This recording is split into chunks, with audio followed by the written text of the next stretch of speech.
जाती है, वहीं कुछ लोग ऐसे भी हैं जो इस दिन रावण की पूजा करते हैं। कानपुर में तकरीबन 150 साल पुराने रावण मंदिर में रावण की विशेष आराधना होती है। शिवाला में स्थित दशानन मंदिर में दशहरा के दिन सुबह से ही भक्त रावण की पूजा अर्चना करने के लिए आते हैं। खास बात यह है कि यह मंदिर साल में एक बार विजयदशमी के दिन ही खुलता है। दशानन मंदिर में शक्ति के प्रतीक के रूप में रावण की पूजा होती है। श्रद्धालु तेल के दिए जलाकर मन्नतें मांगते हैं।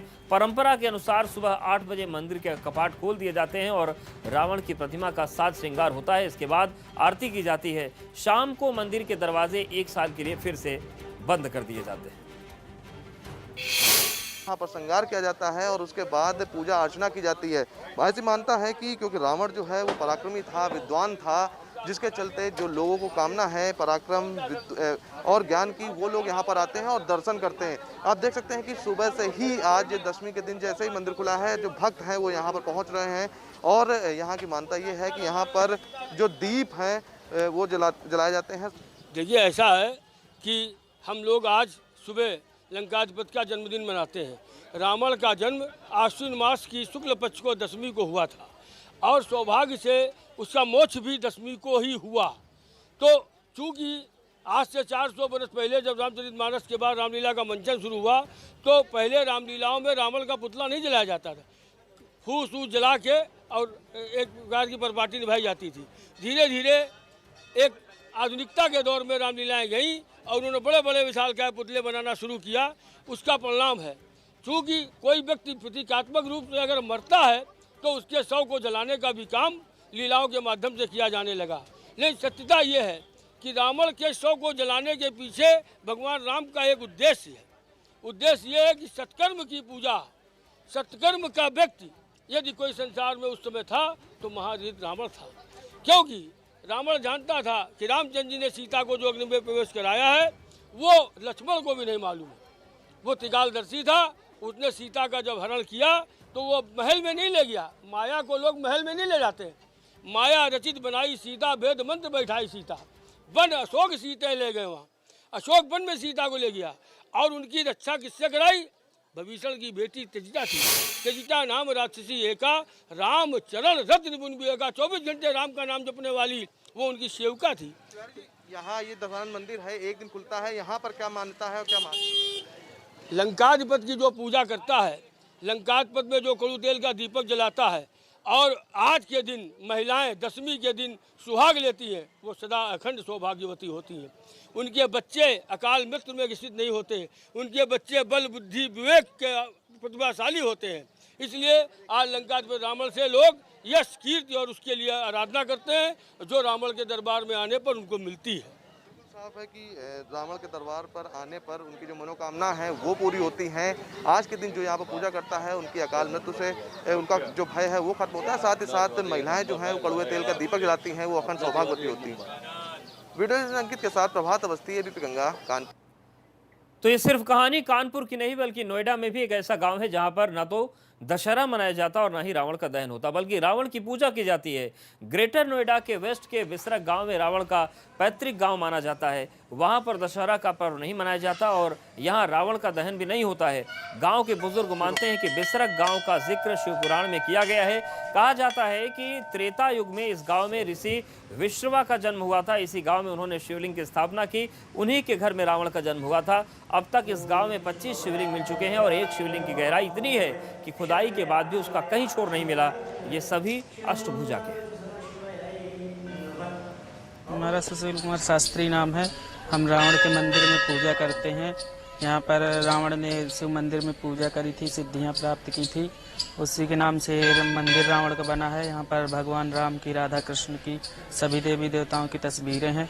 यहाँ पर लोग दूर दूर से आते हैं। दशहरा में भंडारा होता है और बुजुर्ग बताते हैं यहाँ पर दशहरा में रावण का दहन नहीं होता है और रामलीला नहीं होती है, क्योंकि यहाँ पर एक बार किसी की डेथ हो गई थी रामलीला होते हुए, इसलिए रामलीला नहीं होती है। अच्छा, क्या हाँ जी, पहले यहीं से की थी। जो शिवलिंग है पीछे, यहाँ पर से शुरू किया था उन्होंने पूजा करना। अच्छा, बिसरक पड़ा है जी, उनके पिताजी का नाम विश्रवा मुनि था, उन्हीं के नाम से इस गांव का बिसरक नाम पड़ा है।